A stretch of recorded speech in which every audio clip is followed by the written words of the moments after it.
Avec nous ce matin dans la matinale d'Evenprod Média, le journaliste consultant Nabil Djellit en direct de Paris. Bonjour Nabil. Bonjour, merci. Merci de me recevoir aussitôt. Merci à vous.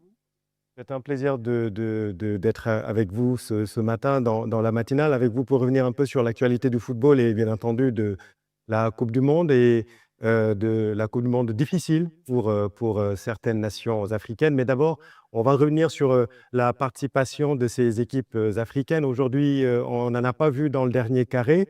Qu'est-ce que ça dit de notre football? Est-ce que c'est forcément une régression quand on sait que le Maroc avait atteint les demi lors de la dernière compétition? Bon, on peut dire que le parcours de l'Afrique à la Coupe du Monde, c'est plutôt un parcours mitigé. Moi, je suis plutôt sur globalement une déception, non pas sur le fait qu'il n'y ait pas de pays dans le dernier quart, mais j'aurais aimé au moins qu'il y ait un pays supplémentaire ou deux, au moins en quart de finale. Il y a eu que le Maroc, bon, qui globalement a eu plutôt un bon parcours. C'était un peu plus difficile cette année leur parcours parce que encore qu'en 2022, c'était pas simple non plus, mais ils ont joué le Brésil, les Pays-Bas, et puis ils sont tombés sur l'équipe de France, qui est une équipe très difficile à battre, comme tout le monde le sait. Mais pour le reste, il y a des nations africaines qui auraient pu, à mon avis, se hisser à ce niveau-là. Je pense évidemment au Sénégal, je pense à la Côte d'Ivoire et à l'Égypte notamment. L'Égypte, d'ailleurs, n'en était pas très loin s'ils avaient mieux géré leur fin de match face à l'équipe d'Argentine. Ils auraient pu passer un tour supplémentaire et espérer plus également, l'équipe d'Égypte. La Côte d'Ivoire également a laissé passer sa chance contre la Norvège en fin de match. Et puis le Sénégal, qui est pour moi le plus gros gâchis du football africain sur cette compétition, parce que c'est un pays qui avait tout pour aller très loin dans cette Coupe du Monde. Et les autres pays, il y en a certains, ils ont rempli leurs objectifs, ils ont réussi des belles choses comme le Cap-Vert ou la République démocratique du Congo, et d'autres qui ont aussi vachement déçu, comme l'Algérie pour moi, qui est passé complètement à côté de sa Coupe du Monde en dépit d'une qualification en 16e de finale. Au final, tu as 9 pays sur 10 qui se sont qualifiés en 16e de finale. Quelque part, le football africain, aujourd'hui, il est classé comme si c'était les Africains, c'est les meilleurs troisièmes, quoi. En gros, c'est les meilleurs troisièmes. Et ensuite, bah, hormis le Maroc qui a continué, bah, les autres, ils se sont arrêtés. Donc voilà. Donc moi, je suis plutôt parmi les gens qui sont déçus par la participation africaine. Avec l'élargissement à 48 équipes, on pouvait s'attendre Ouais. à une participation plus honorable, mais quand même, quelle est l'équipe qui vous a le plus marqué dans sa façon de jouer? Je pense par exemple au Cap-Vert qui a eu un parcours plus ou moins honorable. Bah, le Cap-Vert sont exceptionnels, ce qu'ils ont réalisé. Ils ont optimisé à 120%. Ils ont donné une leçon à d'autres pays africains qui ont moins de moyens. C'est un pays qui n'était pas là à la dernière Coupe d'Afrique des Nations, mais en plus de réussir un bon parcours, ils ont montré qu'ils avaient de la qualité, qu'ils pouvaient aussi bien jouer au foot. Ils ont quand même poussé l'Argentine, champion du monde, en prolongation. C'est ce qu'a réussi le Cap-Vert, c'est absolument incroyable et exceptionnel. La RDC aussi a fait un bon parcours. Elle a dérangé notamment le Portugal et l'Angleterre. Donc la RDC aussi, moi, c'est un pays voilà que j'ai apprécié pendant cette Coupe du Monde. Et après, on peut pas dire que le Maroc ne fait pas une bonne Coupe du Monde, même si on va dire qu'ils n'ont pas existé contre l'équipe de France. Et donc, du coup, ça a tendance à un peu tempérer leur parcours, mais ils ont très bien joué contre le Brésil et ils ont aussi battu les Pays-Bas. Ils ont mis en difficulté les Pays-Bas. Donc, le Maroc, même s'ils n'ont pas été aussi haut que la dernière fois, bah, eux, ils ont été au rendez-vous. Et est-ce que la quantité, si on parle de la compétition globalement, est-ce que la quantité s'est faite au détriment de la qualité sur cette édition? Quel est le vrai visage du foot africain au sortir de cette compétition selon vous? Le vrai visage du foot africain, c'est le Maroc. Deux, trois pays derrière. Côte d'Ivoire, Sénégal, Égypte. Et un peu les autres, quoi. Il y a plusieurs chapeaux sur cette Coupe du Monde. Après, le football africain, sur certains matchs, il a montré qu'il pouvait être au niveau. Cap-Vert, RDC, même le Sénégal, ils font une très bonne première mi-temps contre l'équipe de France. Ensuite, bon, on connaît l'histoire du Sénégal sur cette Coupe du Monde. La Côte d'Ivoire, par exemple, ils finissent deuxième de leur poule, mais je pense que c'était la meilleure équipe de leur poule, avec l'Allemagne et l'Équateur. Donc, en fait, il y a un sentiment un peu de frustration parce qu'on sent que en fait, c'est comme quand tu arrives dans un endroit et t'es presque, tu restes encore à la porte. Tu es à la porte. Et c'est le sentiment que me donne le football africain. C'est-à-dire qu'il fait pas encore partie des habitués. Il est à la porte. Il attend devant la porte. Il est au niveau de la porte, mais il n'a pas encore franchi la porte. Une déclaration qui a fait beaucoup couler d'encre dans le continent, c'est celle de Rudy Garcia, disant que ces équipes-là perdent leur structure tactique vers la fin de partie. Quelle est votre appréciation? C'est que son équipe, l'équipe de Belgique, il doit considérer que son équipe de Belgique fait partie de ces équipes-là, puisque contre l'Espagne, ils ont perdu leur structure en fin de match, puisqu'ils ont perdu à la fin. Donc, j'ai pas très envie de commenter, j'ai pas très envie de commenter ça. Ça voudrait dire interpréter des pensées que moi je ne peux pas, comment dire, que je ne peux pas confirmer puisque je suis pas dans son cerveau. J'ai pas apprécié cette déclaration. Je l'ai trouvée un peu irrespectueuse et je préfère en rester là. Vous-même, Nabil, avez fait un tweet qui a aussi beaucoup circulé après le match France-Maroc, disant comme quoi finalement la seule équipe qui a joué, qui a mieux, en tout cas, contenu les Français, c'est le Sénégal. Quel était vraiment Ouais. le fond de votre pensée? Bah, le fondement de ma pensée, c'est que le Sénégal a vraiment gâché une occasion historique d'aller en demi-finale de la Coupe du Monde parce que pour moi, c'est une équipe qui est complète à tous les niveaux. Elle a des gardiens, elle a une défense en plus avec un réservoir. Elle a un milieu de terrain moderne qui court. Elle a des excentrés avec beaucoup de qualité. Elle a des leaders comme Gana Gueye, comme Mané, comme Koulibaly. Elle a des joueurs en grande forme comme Ismaïla Sarr. Elle a du banc de touche. Elle a fait une grande Coupe d'Afrique. Moi, je l'ai vu sous mes yeux. Pour moi, la meilleure équipe à la dernière CAN, c'est le Sénégal. Pour moi, la meilleure équipe à la dernière CAN, c'était le Sénégal, juste un peu devant le Maroc. Alors, ça a été la photographie de ce qui s'est passé. Maintenant, on sait très bien qu'il faut attendre que le TAS, valide ou pas la victoire du Sénégal ou réattribue le titre au Maroc. Mais en tout cas, moi, je parle du terrain. Et sur le terrain, pour moi, les Sénégalais, c'était les meilleurs, tout simplement, pour différentes raisons. C'est une équipe qui a les ingrédients pour déranger n'importe quelle grande équipe. Elle a de la qualité, elle a des joueurs qui jouent à haut niveau, elle a de l'intensité, elle a de la puissance. Et sur la première mi-temps, elle a été chercher l'équipe de France assez haut, ce que personne n'a fait jusqu'à présent. Et elle a mis en difficulté l'équipe de France parce que si à la mi-temps, l'équipe du Sénégal est devant, c'est normal. Je veux dire, ça s'est joué à rien. Et ensuite, effectivement, il a manqué des choses. Et en face, bah, évidemment, il y a l'équipe de France avec des joueurs exceptionnels, notamment en attaque. Mais oui, le Sénégal, les Sénégal, ils se sont sabordés, quoi, complètement. Et alors, oui, on peut toujours dire, oui, oui, il y a du potentiel, on va revenir et tout ça. Mais c'est un moment dans la vie, il faut pas rater le rendez-vous. Une Coupe du Monde, c'est tous les 4 ans. Donc, si c'est pour dire là, ouais, on a failli, etc., ouais, on aurait pu, bah non. En vérité, bah, quand tu arrives à un truc comme ça, faut être prêt. Et force est de constater, les Sénégalais, ils étaient pas prêts. Alors, pour différentes raisons, on sait très bien ce qui s'est passé autour de cette sélection du Sénégal. Mais c'est dommage parce que tout ce qui a été construit, on va dire ces dernières années, notamment le fait que c'est une équipe qui arrive régulièrement en finale de Coupe d'Afrique des Nations.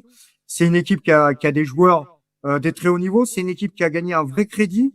C'est une équipe qui est vue comme un outsider, qui était vue comme un outsider crédible de cette Coupe du Monde. Bah, tout ça s'est gâché et parasité malheureusement par un folklore qu'on n'avait plus envie de voir et surtout pas autour d'une sélection aussi performante avec des joueurs d'une qualité comme celle du Sénégal. Le Sénégal, effectivement, qui est venu avec d'immenses attentes du peuple sénégalais, mais qu'est-ce qui a manqué concrètement? Est-ce que c'est au niveau tactique? Est-ce que c'est au niveau mental?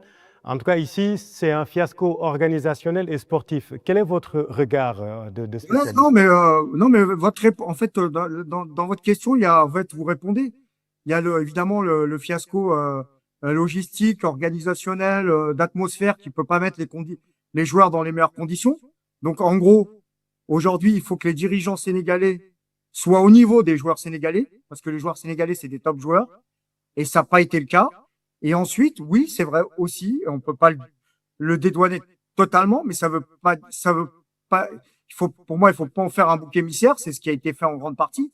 Bon, bah, Papio, il n'a pas toujours été inspiré. Voilà. Mais, il y a d'autres coachs pendant cette Coupe du Monde-là. Ils n'ont pas été non plus totalement inspirés.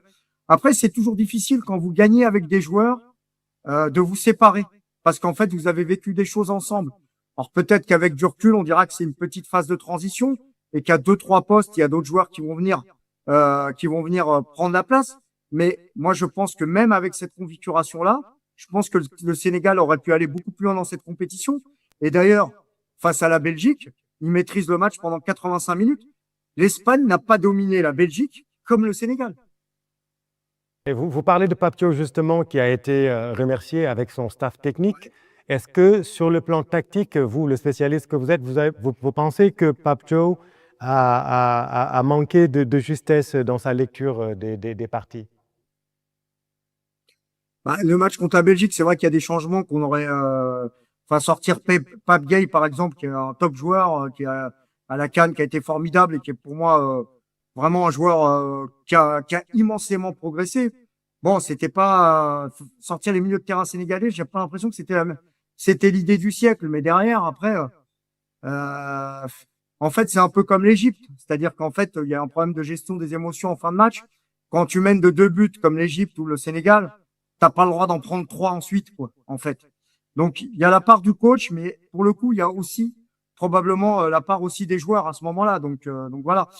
Pour moi, Papio, on peut lui reprocher des choses, mais je trouve que dans la séquence, c'est un peu le fusible facile. Et déjà, lui, on l'a pas mis dans les meilleures conditions puisqu'il signe son contrat pour continuer avec le Sénégal, sa prolongation au moment du match contre la Norvège. Bon, il y a un moment, faut être sérieux, quoi. Tu peux pas être en Coupe du Monde, t'occuper de ton équipe et à la fois t'occuper de tes problèmes personnels et de contrat. Je veux dire, il y a un moment, le haut niveau, c'est du détail. Et à ce niveau-là, le Sénégal a manqué. Justement, c'est intéressant. Quelle est l'image que le Sénégal donne? Hier, par exemple, il y a eu cette conférence de presse un peu lunaire du président de la fédération qui est allé jusqu'à dire que le médecin de l'équipe nationale, en réalité, est un gynécologue et ça a fait vraiment le tour du monde. Et comment analysez-vous tout cela? Alors, je pense que dans la vie, c'est comme dans beaucoup de choses, il y a des choses qu'on peut dire et d'autres qu'on peut pas dire. Et ça veut pas dire qu'on ne peut pas les régler. Mais franchement, ça a donné une image, ça a donné une terrible régression, quoi. On a l'impression qu'on était revenu ça. En fait, le football africain, il a besoin de crédit. Il en a retrouvé par la qualité de ses équipes, par le fait que le Sénégal puisse aller battre l'Angleterre en Angleterre, des choses comme ça. En fait, ça, les progrès, ils ont été clairs, clairs et tout. Et là, on retombe dans des travers qu'on n'avait plus envie d'entendre. Et le président là, de la Fédé sénégalaise ou la personne qui a parlé, elle cherche à se couvrir. Elle explique qu'en fait que tout n'est pas de sa faute et elle va sur des problèmes structurels et tout. Mais ces problèmes structurels, même s'ils existent, c'est pas rendre service à l'image du Sénégal que de dire ça. Parce que qu'est-ce qu'on retient aujourd'hui? On retient pas les exploits de Sadio Mané, on retient pas Pape Gueye. Voilà, ce qui a fait le tour du monde, c'est qu'en fait, ça passe pour un cirque, quoi. Voilà, donc c'est l'image du Sénégal qui a affecté. Et je pense qu'il a manqué de discernement. Alors, je veux bien qu'on essaye de se couvrir, je veux bien qu'on essaye de se sauver, mais il y a un moment, c'est l'image de ton pays. Donc, dire ça, c'était pas obligatoire. Le régler, oui, ça, c'était obligatoire. Par contre, le dire, je pense pas que ça avoir un sens des responsabilités par rapport à son pays. C'est mon avis. Peut-être que je me trompe, mais à mon avis, c'était pas utile de dire ça. En revanche, dire que voilà, trouver d'autres arguments en disant on n'a pas été au niveau de l'organisation, on n'a pas été au niveau de l'organisation. Voilà ce qu'on va mettre en place pour changer les choses.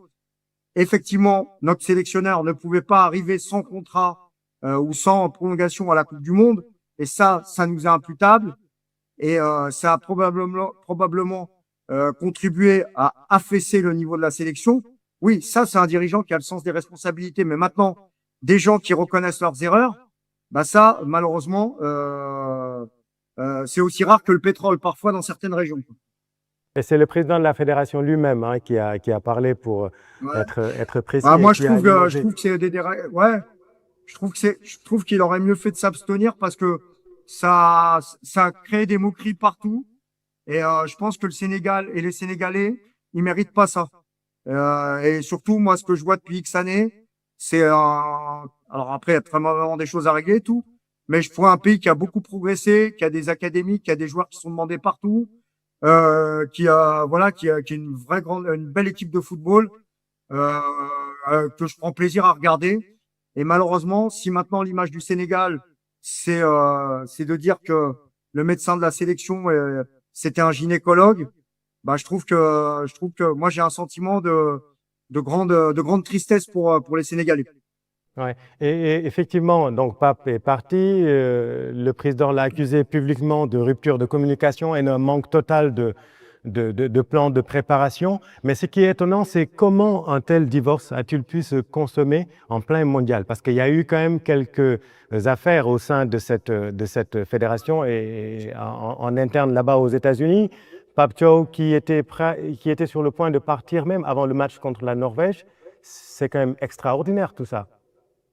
En fait, il y a un décalage absolument monstrueux entre le niveau de jeu des joueurs sénégalais et du Sénégal et ce qui se passe au niveau fédéral et structurel. En fait, il y a un décalage qui est immense, en fait. Et là, bon, chacun essaie de se sauver comme il peut, donc chacun se renvoie la faute. Mais bon, pour moi, Papio, c'est un bouc émissaire. Moi, j'ai vu les déclarations de Diomansi Camara. On peut lui reprocher des choses techniquement, on peut faire le bilan.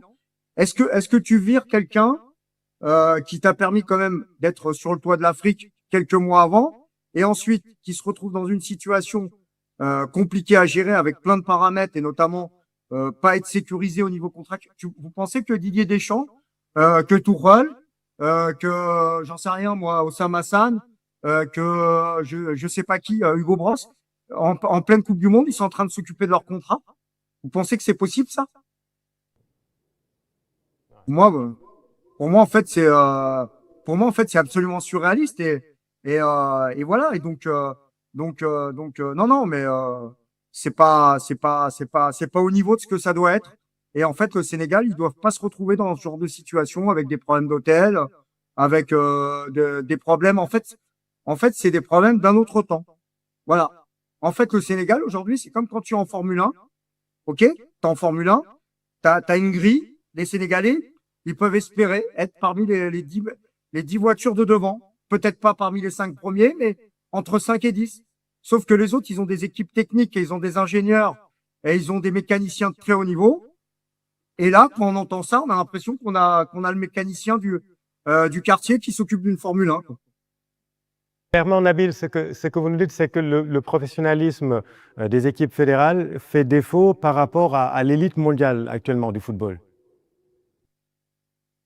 Bah, tu peux pas, quand tu vois les joueurs sénégalais, ils sont dans des clubs européens de très haut niveau. Quand tu vois leur encadrement et que là, tu vois leur encadrement, je pense que c'est des patriotes. Hein. Moi, je pense que c'est des patriotes et ils doivent prendre sur eux parce que c'est leur pays. Mais au fond d'eux, ils savent très bien que c'est absolument pas au niveau. Et si on parle tactique maintenant, si on parle en tout cas sur la suite de cette équipe, aujourd'hui Pape Thiaw n'est plus là. Beaucoup de nations africaines choisissent de prendre des nationaux comme sélectionneurs. Quel est votre avis sur ce débat? Est-ce que le Sénégal aujourd'hui peut s'ouvrir au monde ou bien doit choisir un entraîneur local? Bah, pour moi, en fait, la compétence, elle doit pas avoir de nationalité. C'est sûr que quand tu prends quelqu'un qui connaît déjà le football sénégalais, qui a déjà porté le maillot du Sénégal, bah, c'est souvent mieux parce que tu gagnes du temps, il maîtrise l'environnement. Maintenant, il faut des gens qui soient prêts. Voilà, tout simplement. Si t'as pas de gens prêts, bah, tu t'ouvres éventuellement à des compétences extérieures. Mais moi, par exemple, au niveau du Sénégal, bah, il y a des gens pour moi qui peuvent avoir le niveau pour reprendre cette sélection. Je pense, voilà, Omar Daf aujourd'hui qui est adjoint du côté du Congo, qui pourrait très bien être numéro 1 au Sénégal, quelqu'un qui a fait du bon travail en Europe. Un autre nom qu'il faut, je crois qu'il a un peu évoqué, mais qu'il faut aussi considérer pour moi, c'est Mbaïlé, qui a fait une grande carrière en Belgique, qui est aujourd'hui à la Gantoise, mais qui a été numéro 1 à plusieurs reprises dans des clubs belges et j'ai de très bons échos et de retours sur lui. Voilà, ça c'est des profils qui peuvent être intéressants pour le Sénégal. Après, on peut aussi éventuellement s'ouvrir sur des compétences extérieures. Bon, on parle de Patrick Vieira, ancien international français, qui est né à Dakar, qui a un lien avec le Sénégal. Maintenant, je pense qu'avant de choisir la bonne personne, déjà, il faut régler là, ces histoires fédérales. déjà On parle aussi de, structurellement. on parle aussi de Hervé Renard, hein. Et évidemment, oui, j'allais le citer aussi. Hervé Renard qui a aussi des partisans et on sait son affection pour le Sénégal et on sait aussi ses qualités de manager. Donc voilà, ces profils-là sont possibles. C'est aux dirigeants du football sénégalais de faire les bons choix. On a de bons joueurs depuis plusieurs années, c'est-à-dire depuis 2000, le Sénégal a clairement une bonne génération de footballeurs. Est-ce un problème de fin de cycle générationnel qu'on n'a pas osé anticiper ou un déficit d'idées tactiques face à des blocs mieux préparés tout simplement? Bon, je pense qu'il y a un peu de tout ça. Après, le Sénégal, c'est pas différent des autres pays, hein. Je veux dire, à un moment, il y a des joueurs qui ils arrivent en bout de course. En général, les coachs, comme ils sont avec ces joueurs-là depuis un moment, c'est difficile toujours de se séparer d'eux. Et donc, il y a un moment ou un autre, de toute façon, il se passe que ce qui s'est passé. Il y a une forme de transition qui se met en place. Mais la chance du Sénégal, c'est qu'elle a un réservoir. Elle a de la qualité, en fait. Donc, en fait, ceux qui vont partir, ils vont être remplacés. Ce qui n'est pas le cas de toutes les sélections nationales. Donc, ça, c'est plutôt positif pour le Sénégal. Maintenant, au niveau tactique, tout le monde critique Papio, mais à la CAN, on le critiquait. Non, C'est non, toujours non, pareil, hein. clairement non. Ouais. Bon, voilà. Après, le président de la fédération, quand il dit lui-même que Pape avait du mal à sortir certains joueurs, qu'est-ce que ça dit aussi des relations entre ce qu'on appelle les cadres Il a et pas le dit, sélectionneur non, mais il a pas à dire Pape Thiaw? ça. Il a pas à dire ça. Il a pas à dire ça. Ça, c'est aux médias, aux observateurs de le dire. Lui, son rôle, c'est pas un rôle technique et tactique. Il a pas à savoir qui joue. Papcho, il est dans son périmètre, lui, il est dans son périmètre. S'il veut être entraîneur, il passe entraîneur. Et il sort les cadres. Vous comprenez ce que je veux dire? Chacun son rôle. Son rôle, lui, c'était que l'hôtel, il soit bien. Ouais. C'était que tout soit mis en condition pour que Papcho puisse bien travailler. Pas de savoir qui jouait ou pas jouer. Mais sur les Voilà, c'est cadres, mon tout avis. le monde n'a pas été au point, clairement. Et si on les cite nommément, on peut prendre Sadio Mané, Kalidou Koulibaly, qui est complètement passé à Oui. côté de sa Enfin, compète, on Mané, il peut n'a le pas dire été mauvais. avec Hein, faut beaucoup de arrêter avec respect. Mané. Gana Gueye. Gana Gueye également, qui avait un problème physique manifestement. Comment, dans ces cas de figure, gérer ces cadres et ces responsables, en réalité, de cette équipe qui nous ont valu Après, clairement beaucoup de satisfaction? ils Mais sont est-ce pas qu'on n'a pas responsables été un ils peu sont trop pas, émotif dans la gestion de ces messieurs-là? oui, oui, oui, mais c'est l'histoire de toutes les sélections. Nous, en équipe de France, à un moment, De Sailly, c'était pareil, quoi. C'était pareil que Koulibaly, quoi. Donc, c'est des monuments. Donc, c'est comme ça, en fait. Ils arrivent à leur crépuscule et soit vous changez l'entraîneur avant et cet entraîneur-là, il n'a pas de vécu avec eux et il fait les choix. Mais en réalité, c'est difficile pour les entraîneurs qui ont gagné des choses avec ces joueurs-là de les sortir, en fait. Et donc, du coup, soit il y a une intelligence un peu des deux côtés et on essaie de trouver une utilisation d'une certaine manière, bah, soit c'est le terrain qui te rappelle à la réalité. Et c'est ce qui est exactement passé avec Koulibaly, quoi.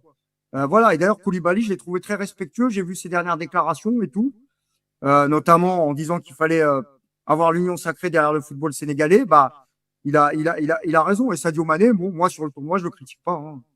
Je le critique pas. Voilà. Voilà ce que je pense. On a vu C'est bon aussi pour vous? des binationaux qui commencent à choisir les équipes d'origine. Par exemple, je peux citer pour le Maroc, il y a le joueur de Lille. Pour nous, le Sénégal, il y a également le jeune Mbaye qui joue au Paris Saint-Germain. Ouais. Pourquoi ce retour presque au pays natal de ces binationaux? Qu'est-ce qui l'explique selon vous, vous qui êtes là-bas en France? Alors déjà, le Sénégal, je trouve que c'est un pays qui a quand même un modèle un peu différent parce qu'en fait, il n'y a pas tant de binationaux que ça. Il y a beaucoup de joueurs qui sont nés au Sénégal, qui sont passés par des académies, qui sont ensuite partis en Europe et qui sont revenus, qui jouent pour leur pays d'origine. Ouais, c'est vrai qu'il y a quelques binationaux qui rejoignent le Sénégal, mais je trouve que moi j'aime bien le modèle sénégalais parce que c'est l'identité du football sénégalais. Après, bah effectivement, il y a une plus grande attractivité des nations africaines parce qu'elles gagnent, parce qu'elles sont de plus en plus fortes, parce qu'on peut jouer des coupes du monde avec elles, parce qu'on peut être une star et jouer en sélection africaine, ce qui était un peu moins le cas avant, même s'il y a toujours eu des stars dans le football africain. Et que voilà, oui, probablement aussi pour des raisons d'identité personnelle, de cœur, d'histoire familiale, tout un chacun vit les choses comme il a envie. Bah certains peuvent être amenés à vouloir jouer pour le pays de leurs ancêtres. Voilà, je pense après, il y a aussi des pays qui ont une politique, un peu de séduction pour récupérer les meilleurs talents. Bon, bah, l'Algérie l'a fait, le Maroc l'a fait, la Côte d'Ivoire l'a fait, le Sénégal le fait aussi. Mais le Sénégal, ce que j'aime bien dans leur modèle, encore une fois, c'est que il y a beaucoup de joueurs qui viennent du pays à l'origine, donc ceux qui viennent un peu de l'étranger, qui sont des binationaux, qui sont totalement sénégalais, puisque c'est une part de leur identité. C'est un peu la cerise sur le gâteau, quoi, entre guillemets, quoi. Ouais. Un mot quand même sur l'Algérie, qui est aussi votre pays. L'Algérie éliminée aussi en 16e. Comment voyez-vous l'avenir du football algérien et quel bilan faites-vous de la participation des Fennecs? Bah, la participation des Fennecs, elle est terne, elle est pas bonne, elle n'est pas à la hauteur de ce qu'elle aurait dû être, parce qu'on peut perdre, mais pas perdre comme ça. Les Algériens, ils ont été mauvais contre l'Argentine, ils ont été spectateurs. Ensuite, ils ont réussi à s'en sortir un peu au forceps grâce au format en finissant meilleur troisième. Et face à la Suisse, comme face au Nigeria à la dernière CAN, c'est une équipe qui n'existe pas, qui est amorphe. Il y a de la qualité, mais on sent qu'il n'y a pas de cohésion, il n'y a pas de plan de jeu. Et puis surtout, il y a un divorce entre les joueurs et une rupture entre les joueurs et le sélectionneur. Il se passe pas grand-chose. Les joueurs ne comprennent pas où veut aller le sélectionneur. Ensuite, il y a un modèle plus global aussi pour le football algérien. C'est aussi probablement de revenir à une plus grande qualité de formation, un peu comme le fait le Sénégal, par exemple. Parce que l'Algérie, c'est un grand pays, c'est le plus grand pays d'Afrique en superficie. C'est un pays avec beaucoup de talent aussi. Et c'est un pays qui pourrait produire beaucoup plus de joueurs. Et voilà, donc c'est un problème. Donc, on va dire, sur le moment, on va dire que c'est pas, Petkovic, pour moi, n'est pas l'homme de la situation, tout simplement. Et je pense que plus globalement, le football algérien doit se remettre en question. Quand on regarde le dernier carré, est-ce que la hiérarchie du football est respectée? L'Angleterre, la France, l'Espagne et l'Argentine? Bah, globalement, c'est ça, hein, c'est le football européen qui domine. D'ailleurs, les championnats les plus compétitifs sont en Europe. Les meilleurs joueurs jouent en Europe. Il y a toujours une plus grande qualité de formation en Europe. Il y a une identité collective. Il y a une culture, il y a une histoire. Et au final, c'est pas une surprise que les meilleurs pays européens, les meilleures équipes au monde soient en Europe. Voilà. Ensuite, en règle générale, tu as l'Argentine et le Brésil. Il y a que l'Argentine ce coup-ci. Donc, c'est une photographie, on va dire, classique et normale du football. Et ça veut dire que le football africain, lui, il doit encore travailler pour espérer se hisser à ce niveau-là. Si le cœur plaide naturellement penche pour la France, mais la raison plaide pour qui? C'est-à-dire, quel est votre favori pour cette Coupe du Monde? Ouais, je vais finir là-dessus. La meilleure équipe, c'est la France. Et la question, c'est de savoir si la meilleure équipe va gagner. Dans le football, parfois, la meilleure équipe va au bout. Parfois, elle ne va pas au bout et elle a des regrets. Donc, en fait, il y a la France et les autres. Mais les autres sont très forts et peuvent piéger ou battre la France. Donc, voilà. C'est la France contre les autres un peu dans l'esprit. Merci Voilà. beaucoup, Nabil. C'est bon pour toi? Ouais, je te remercie. C'est bon. Merci. Allez, c'est gentil, hein. À bientôt. Ciao. Allez, bonne journée. Merci à Merci toi. beaucoup. Merci à vous.